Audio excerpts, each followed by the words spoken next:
क्या बात है, आप परेशान लग रही हैं? नहीं परेशान नहीं अब।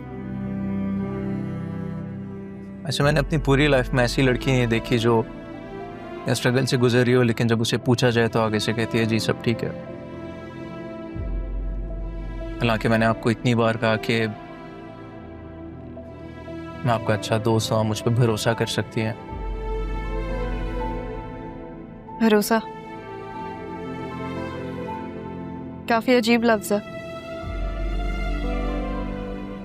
तो आप कर लेते हो तो फिर हर लम्हा आजमाइश बन जाता है, और नहीं करते तो आप टूट जाते हो। जिस चीज ने मुझे सबसे ज्यादा तोड़ा है वो भरोसा ही तो है। अब सोचती हूँ तो थोड़ा सा डर लगता है। वैसे इतनी सी उम्र के लिए फिलॉसफी कुछ ज्यादा नहीं होगी? जब जख्म गहरे होते हैं ना तो लफ्ज फलसफा बन जाता है। छोटी उम्र में जब आपको सबक सीखना पड़ता है ना, तो आप वक्त से पहले ही सोचना शुरू कर देते हो। कब तक पहुंच रहे हैं हम? हमारी मीटिंग में है ना? भाई कितनी देर है? 10 मिनट।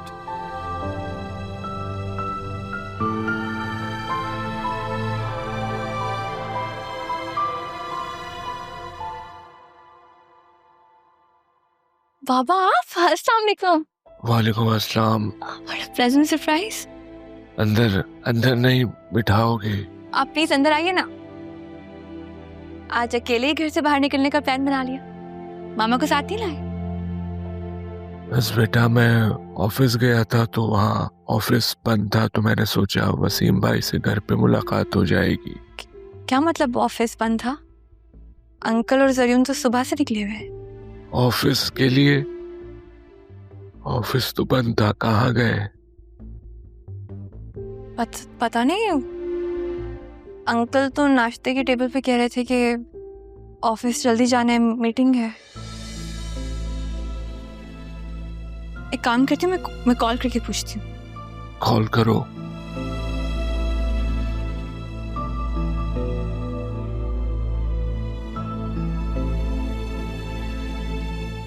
क्या हुआ? फोन बंद है। अंकल को ट्राई करती हूँ।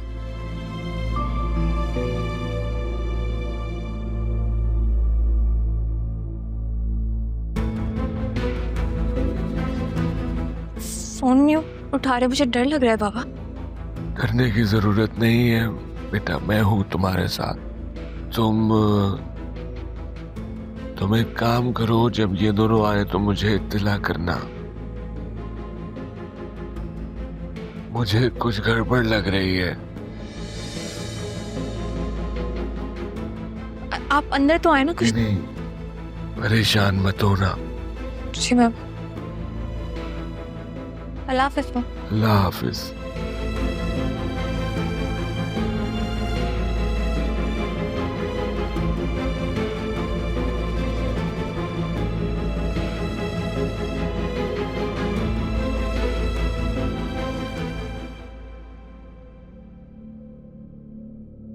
मैंने कहा था तुमसे कि बतूल को वहीं रहने दो, खुल के बात भी नहीं हो सकती, यहां आना पड़ रहा है हमें। आपने तो कहा था कि चाचू ठीक नहीं होंगे। ठीक तो होना दूर की बात है, उनके तो पर निकल आए, ऑफिस पहुंच गए वो। वाह, आज ऑफिस आए हैं, कल हमारे गिरबान तक भी पहुंच जाएंगे।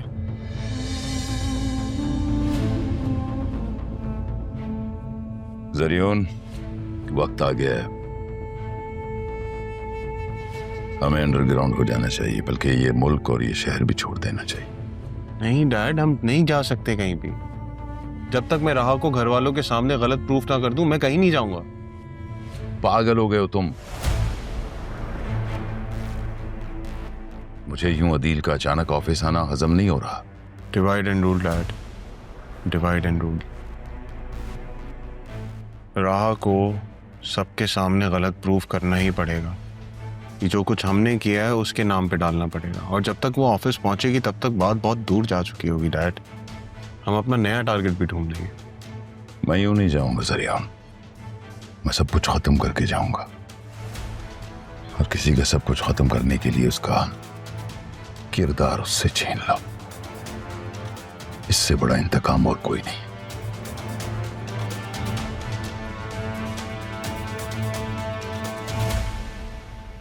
घर चले? नहीं, मैं घर नहीं जा रहा, तुम जाओ। तुम घर जाके कोशिश करो कि बतूल को अदील के पास भिजवाओ। ये क्या तरीका है? घर होते भी हम बेघर हैं।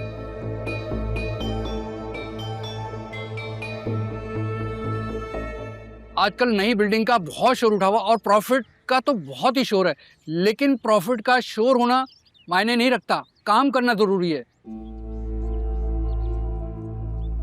बिल्कुल आप ठीक कह रहे हैं। मैं खुद लोकेशन वायबिलिटी को तरजीह देता हूँ। स्पेशली हमने जो हाईवे पे न्यू ज़मीन खरीदी है वो 3 मेन रूट से कनेक्टेड है, तो फ्यूचर में कमर्शियल अपलिफ्ट तो है। मुझे तो ये फिक्र है कि बगैर एनओसी के बिल्डिंग बनाना शुरू कर देते हैं और बुकिंग शुरू, धड़ाधड़ बुकिंग हो रही है। मैं एक मशवरा दूं, अगर आप लोगों को बुरा ना लगे और इजाज़त हो तो। जी प्लीज़, इजाज़त है। हमारे इदारे ने हाउसिंग स्कीम के लिए सिर्फ एनओसी लिया और प्री लॉन्च फेज में भी हम लोगों ने एक टोकन लिया था, एडवांस पेमेंट नहीं ली थी ताकि जमान ग्रुप का एतबार हमारे साथ बरकरार रहे। ये तो बहुत गैर मामूली एहतियात है। क्या ये आपका फैसला है? नहीं, ये तो राहा का ही आइडिया था। इन्होंने ही सजेस्ट किया कि अगर हम बगैर अप्रूवल के मार्केट में जाएंगे तो ये ब्रांड के लिए नुकसानदेह साबित हो सकता है। ब्रांड वही होता है जो पब्लिक डिमांड को मीट करे और सिर्फ ख्वाब ना दिखाए पब्लिक को। आजकल की तो लड़कियों को प्रेजेंटेशन ही नहीं आती, बल्कि ग्राउंड वर्क भी पता है। जी, राहा बस काम की हद तक खामोश रहती है, लेकिन जब बात करती है तो उसे ध्यान से सुनना पड़ता है। मुझे ध्यान से याद आया, RMB के मार्केट में शेयर्स आने वाले हैं। शाजन, मुझे ये अंदर की खबर मिली है, मौके से फायदा उठा लें हम लोग। ऐसा नहीं हो सकता। मेरा मतलब आप लोग वो शेयर्स मत लें और प्लीज किसी और को भी खबर ना पड़ने दें। आप ये अच्छा मौका क्यों गंवाना चाहती हैं? फैसले दिल से नहीं, दिमाग से किए जाते हैं। सर, मैं आपको जज्बात से नहीं कह रही, मैं आपको अपनी ऑब्जर्वेशन से कह रही हूँ। RNB ग्रुप में ओनरशिप की डिस्प्यूट है और ये शेयर्स एक स्कैम भी हो सकता है। How do you know that? ये बात तो हमारी सोर्स ने भी नहीं बताई। आप लोग मेरी बात का एतबार करें, मैं आप लोग को रिपोर्ट बना के दूंगी, लेकिन प्लीज अभी के लिए आप लोग वो शेयर्स ना खरीदें। इसलिए अगर आप कह रही हैं तो हम आपकी बात पे यकीन कर लेते हैं। सर, मैं 2 मिनट में आऊँ? या श्योर।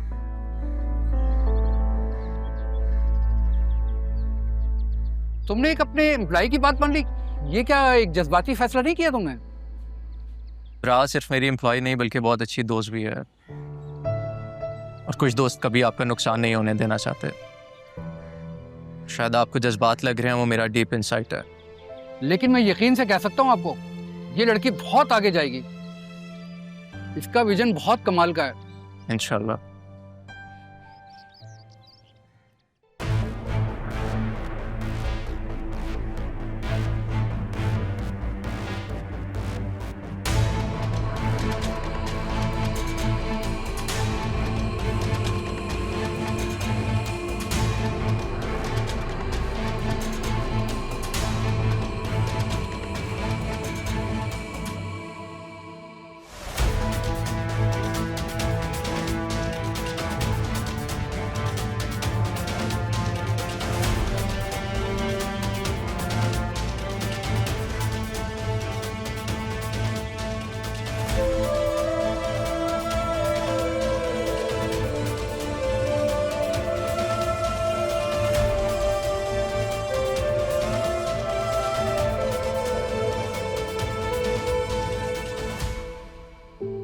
नाना जान का बिजनेस ऐसे कैसे सबको बढ़ सकता है?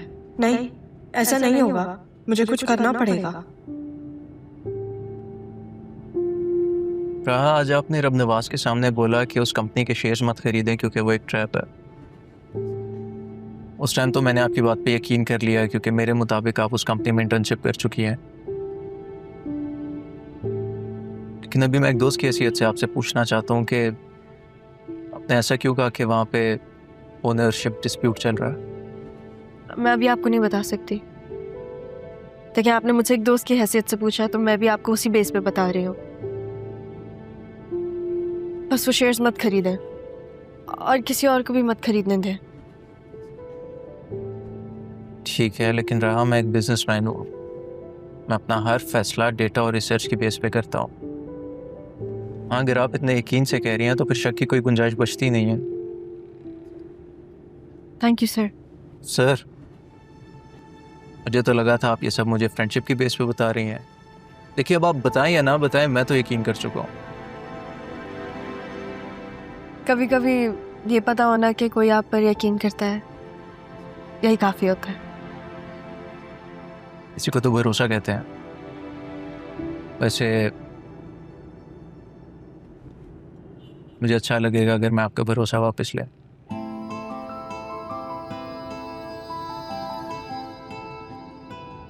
वैसे आज का टेक अवे ये था कि बिजनेस में दूसरे की बात भी पहले सुन लेनी चाहिए। मिस ऑनेस्ट, आप मुझे कोई और नाम दे दें। ये तो वैसे मुझे कहना चाहिए क्योंकि मेरा नाम आपने बांगलू रखा हुआ है। अच्छा, आप मुझे शर्मिंदा कर रहे हैं।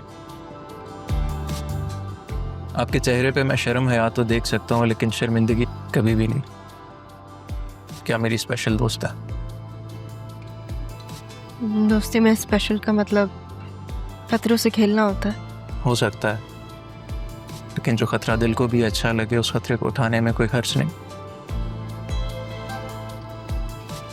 मेरा घर ना रास्ते में ही आता है। आप मुझे घर ड्रॉप कर दें।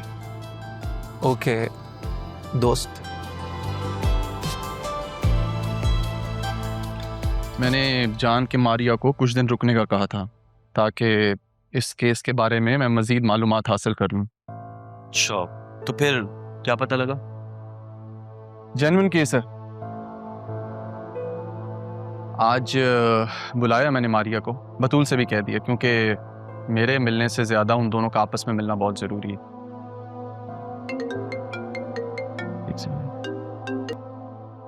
जी कबीर साहब। क्या मैं आपसे मिल सकता हूँ बेटा? काम था। जी बताइए। वो जरियून के बारे में कुछ बताना था। ठीक है, अभी मैं फ्री हूँ और आपकी शॉप से ज़्यादा दूर भी नहीं हूँ। मैं आपको लोकेशन भेजता हूँ, आप आ जाएं।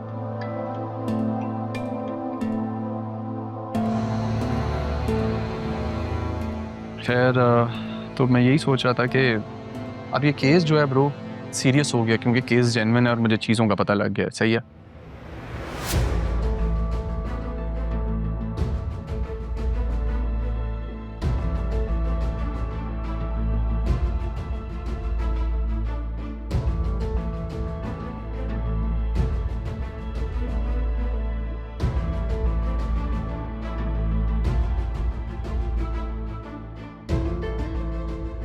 सॉरी अम्मी, मैंने घर छोड़ दिया है। अब मैं ये सिम भी बंद कर दूंगी और काशिफ अभी दूसरी सिम भी ले आएगा।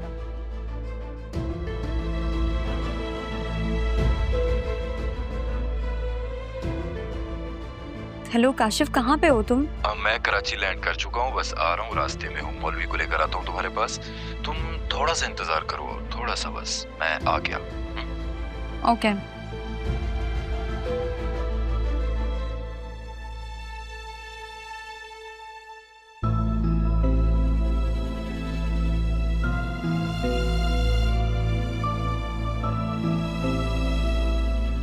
भाई ये सारी बातें तो हो गई एक तरफ, ये बता शादी का क्या सीन है?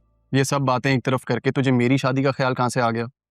बस यार, तेरी भाभी है ना, वो हमेशा पूछती रहती है कि अरमान भाई का इरादा बदला कि नहीं, और तो और वो अपनी बहन को भी यहाँ लाने का सोच रही है। फिक्र मत करना, भाभी से कहना मैं खुद आऊंगा उनसे मिलने और आके खुद मना करूंगा। थोड़ा सा नाराज होंगी, समझा देना।